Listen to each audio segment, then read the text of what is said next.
Ayun po, magandang morning po sa inyong lahat at welcome again po sa JLat Vlog.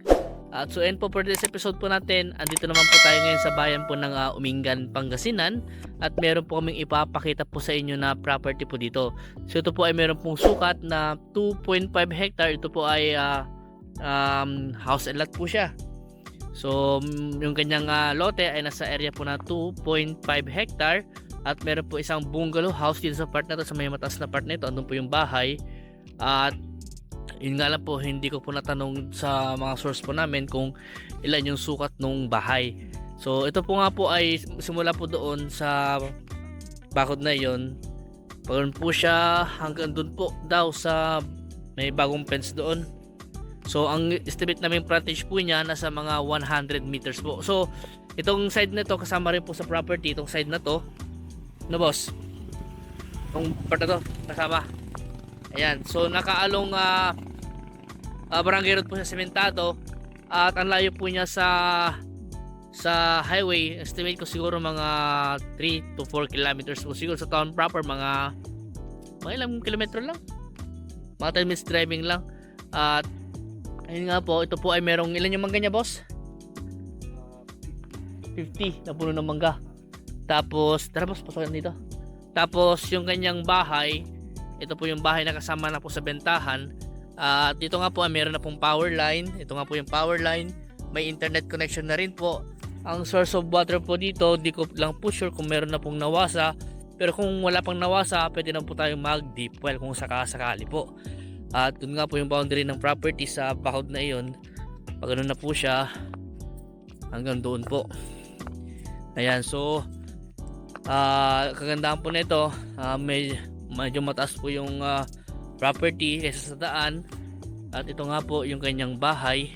At meron na po silang boss, may poso na sila. Ayan, may deep well na. Ayan, ang layo po niya sa T-Plex exit sa may Carmen, siguro estimate ko mga nasa mga 25 minutes siguro, 20 to 25 minutes po siguro driving. So ito nga po yung kanyang hagdan na papunta po sa bahay nakasama po sa bentahan. So ito na po yung bahay. At yun nga po ay hindi namin kasama yung source po namin dito ngayon, kaya actually dinaanan lang po namin to para may paabot na rin po siya para makita niya po. So ang presyo po ng property po pala ay 4 na milyon.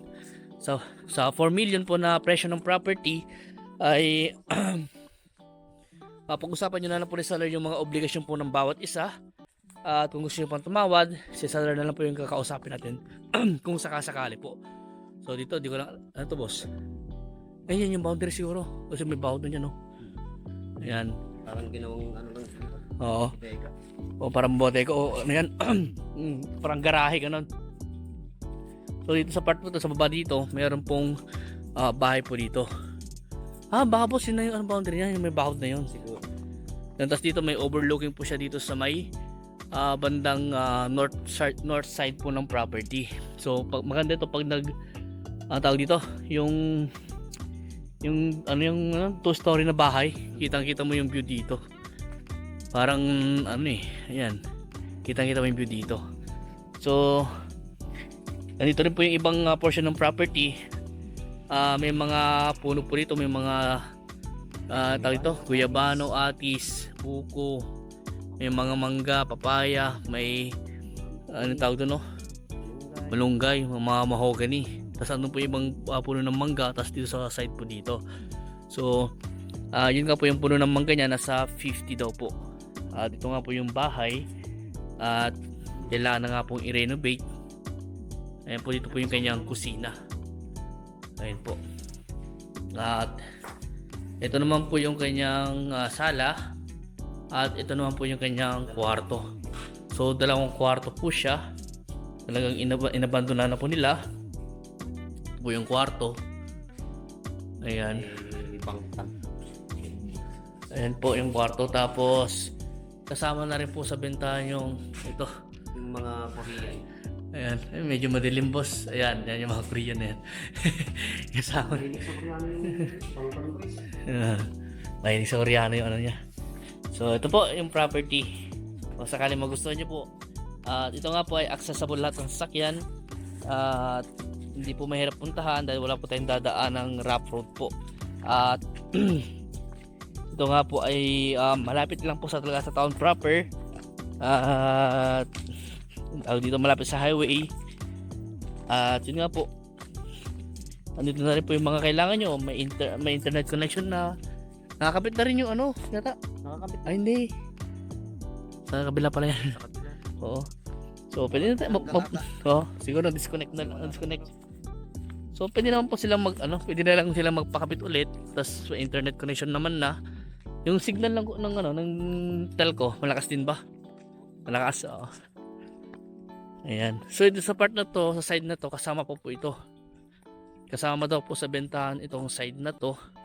Ayon po sa source po namin. At kailangan talaga ipa-relocate po ito. Kung sakasakali po kayo po makibili, pag-usapan nyo na lang po ni seller po yung mga obligasyon po. Dahil yung source po namin ay hindi po niya masagot about nga po sa mga obligasyon po ng bawat isa. Yun nga po ang sabi na lang po namin, pag-usapan na lang nila yung obligasyon. So hanggang doon pa po yan. Sa may kuliglig, yan, sa may sasakyan na yan. Hanggang dyan pa po. Hanggang doon pa po yung property. So yung ibang part ng property po may mga bakod na kakaya po nito. Meron na siyang bakod dito. Pero kailangan nating ayusin ulit kung sakasakali. Yan. Andito po yung ibang mga puno ng mangga. Ayan. Ano boss, kasama pa yung fish pan doon kaya? Okay. So dito sa part na to, tinamnan nila ng gulay oh. May mga gulay. Ayan. So ito, kasama rin po ito. Kasama yan. So may part po na hili po yung property. May part na flat at meron pong part na may fish pan. Ano po.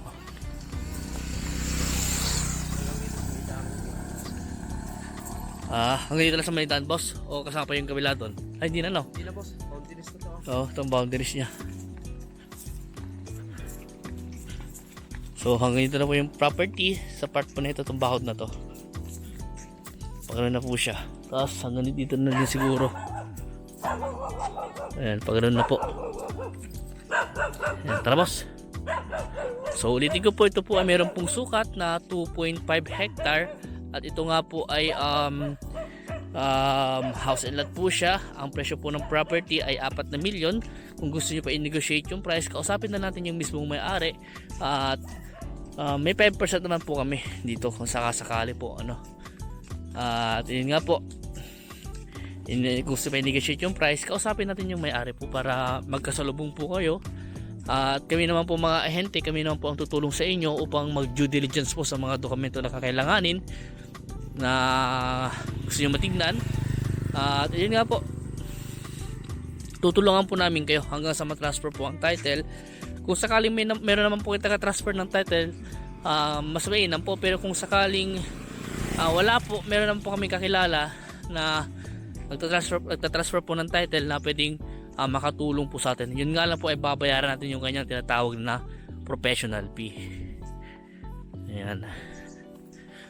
So hanggang dito po muna. Sa mga bago pa rin sa aking YouTube channel, huwag nyo sanang kalimutan po mag-subscribe po kayo at pakihit na rin po yung notification bell para ma-update po kayo sa mga binablog po namin mga property na kagaya po nito. At yun nga po, maraming salamat po sa patuloy nyo pagsuporta po sa amin sa aming team, sa Team Realtors, ganoon din po sa aking vlog. At yun nga po, maraming salamat po. So ayun po, hanggang dito po muna at God bless po.